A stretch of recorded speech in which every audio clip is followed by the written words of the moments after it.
அனைவருக்கும் முத்தான வணக்கங்கள். நீங்கள் ஆவலுடன் எதிர்பார்க்கும் கொங்குநாடு மெட்ரிக் நியூஸ் எக்ஸ்பிரஸின் இந்த வார சிறப்பு பார்வை. செய்தி வாசிப்பாளர்கள் கவினா, வர்ஷினி மற்றும் பிரணதி. 13/8/2024 அன்று 9ஆம் வகுப்பு படிக்கும் எம் கொங்குநாடு பள்ளி மாணவ செல்வங்கள் நாமக்கல் மாவட்டத்தில் உள்ள ஆட்சியர் அலுவலகம், காவல் அலுவலகம், நீதிமன்ற வளாகம், மருத்துவக் கல்லூரி வளாகம் ஆகிய இடங்களுக்கு சென்று நேரடி காட்சிகளாக கல்வி கற்றால் எவ்வாறு உயர்தர இடத்தில் பணியாற்றலாம், அரசு அலுவலகங்கள் எவ்வாறு செயல்படுகின்றன, அங்கு கற்றோருக்கு கிடைக்கும் மதிப்பும் மரியாதையும் தானும் நன்கு கல்வி கற்றால் உயர்ந்த பதவிக்கு செல்லலாம் என்பதை உணர்த்தும் விதமாக அமைந்தது. அது மட்டுமின்றி மாவட்ட ஆட்சியர், காவல் ஆய்வாளர், நீதிபதி ஆகியோருடன் கலந்துரையாடும் வாய்ப்பும் கிட்டியது. இது எம் பள்ளி மாணவர்களுக்கு அளித்த மாபெரும் அரிய வாய்ப்பாக அமைந்தது குறிப்பிடத்தக்கதாகும். 14/8/2024 புதன்கிழமையன்று எம் பள்ளி மழலை செல்வங்களான கேஜி வகுப்பு குழந்தைகளை வெண்மை தினம் கொண்டாடும் விதமாக மாட்டுப்பண்ணை மற்றும் கோழி பண்ணைக்கு அழைத்து சென்றனர். அங்கு மாடுகளை பராமரித்து பால் கறந்து அப்பாலின் மூலம் கிடைக்கும் பொருட்கள் மற்றும் சத்துக்கள், மதிப்பு கூட்டு பொருட்கள் செய்தல் ஆகியவற்றை கேட்டறிந்து மகிழ்ச்சி அடைந்தனர். பின் கோழி பண்ணைக்கு சென்றனர். அங்கு கோழி வளர்ப்பின் முக்கியத்துவம், கோழி முட்டை சேகரித்தல், முட்டையில் உள்ள சத்துக்கள், முட்டை ஏற்றுமதியில் நம் மாவட்டம் சிறந்து விளங்கும் காரணத்தையும் நன்கு தெரிந்து கொண்டு பள்ளிக்கு திரும்பினர்.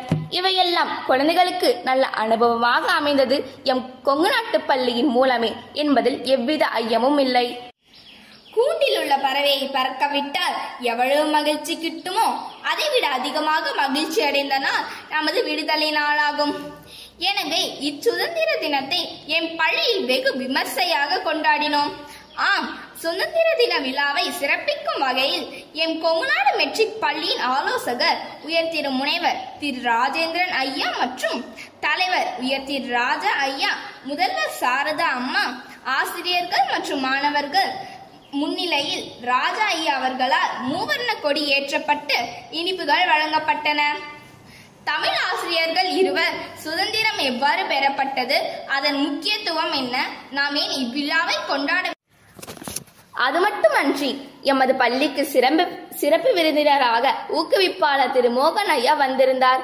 நமது பள்ளி நிர்வாக உறுப்பினர்கள், முதல்வர், ஆசிரியர்கள், மாணவர்கள், பெற்றோர் முன்னிலையில் சிறப்பு விருந்தினர் அவர்கள் நம் பாரத நாடு விடுதலை பெற்றதை பற்றியும் அதற்கு பாடுபட்ட எண்ணற்ற தியாகிகளை பற்றியும் வெகு அருமையாக நினைவு கூர்ந்து அனைவரையும் மெய்சிலிர்க்க செய்தார். இப்பேச்சு அனைத்து மாணவ செல்வங்களுக்கும் புத்துணர்ச்சியும் தேசப்பற்றையும் வளர்க்கும் விதமாக அமைந்தது. 4ஆம் வகுப்பு முதல் 8ஆம் வகுப்பு மாணவர்கள் தேச தலைவர்களை பற்றி ஆளுக்கு ஒரு தலைப்பில் அனைவரும் அழகாக பேசினர். சிறப்பாக பேசிய மாணவர்களுக்கு பாராட்டுகள் குவிந்தன. இதன் மூலம் அனைத்து சுதந்திர போராட்ட வீரர்களை பற்றி அனைவரும் அறிந்து கொள்ளும் வாய்ப்பு கிடைத்தது. இந்நிகழ்வை அடுத்து 1 முதல் 3ஆம் வகுப்பு மாணவர்கள் தேச தலைவர்கள் போல் மாறுவேடம் அணிந்து அவர்களை போல பேசி நடித்தனர். பின் இராணுவத்தின் முக்கியத்துவத்தை விளக்கும் விதமாக அருமையான நாடகமும் நடித்து காட்டினர். இது பார்ப்போரின் மனதில் ஆழமாக பதிந்தது. இவ்வாறு இவ்வாண்டின் 78வது சுதந்திர தின விழா இனிதே நடந்தேறியது. ஜெய்ஹிந்த். 16/8/2024 அன்று வரலட்சுமி பூஜையை முன்னிட்டு பள்ளியில் பணிபுரியும் அனைவருக்கும் மஞ்சள் குங்குமத்துடன் கூடிய தாலிக்கயிறு மற்றும் பூக்கள், இனிப்பு ஆகியவை எம் பள்ளி ஸ்ரீ வித்ய விநாயகர் ஆசியுடன் எம் பள்ளி முதல்வர் அவர்களால் வழங்கப்பட்டது. இதன் மூலம் பெண்கள் சுமங்கலியாக நீண்ட ஆயுளுடன் வாழ்வார்கள் என்பது ஐதீகம். மாணவர்களின் கல்வியில் முன்னேற்றத்தின் நலன் கருதி பெற்றோர் ஆசிரியர் கூட்டம் நடைபெற்றது.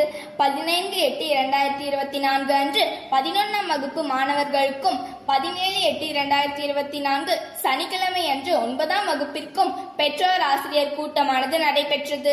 இதில் பெற்றோர்கள் தங்கள் குழந்தைகளின் பாட ஆசிரியர்களை சந்தித்து தங்கள் குழந்தைகளை பற்றியும் அவர்களின் முன்னேற்றத்தை பற்றியும் கலந்துரையாடினர். 17/8/2024 அன்று மதிய வேளையில் எம் பள்ளியில் படித்த 12ஆம் வகுப்பு மாணவர்கள் சென்ற வருடம் 100% மதிப்பெண் தேர்ச்சியுடன் வெற்றி பெற்றதற்கு முழுமூச்சாக அயராது பாடுபட்ட ஆசிரியர்களை ஊக்கப்படுத்தும் விதமாக அவர்களுக்கு எம் பள்ளி பள்ளி நிர்வாகத்தின் சார்பாக ஆலோசகர் உயர் திருமுனைவர் ராஜேந்திரன் ஐயா மற்றும் முதல்வர் சாரதா அம்மா முன்னிலையில் ஊக்கப்பரிசாக காசோலை வழங்கி கௌரவப்படுத்தப்பட்டனர். மேலும் எம் செய்திகளை அறிந்து கொள்ள தொடர்ந்து இணைந்திருங்கள் கொங்குநாடு மெட்ரிக் நியூஸ் எக்ஸ்பிரஸுடன். நன்றி, வணக்கம். வீடியோ பாருங்க, மறக்காம சப்ஸ்கிரைப் பண்ணுங்க.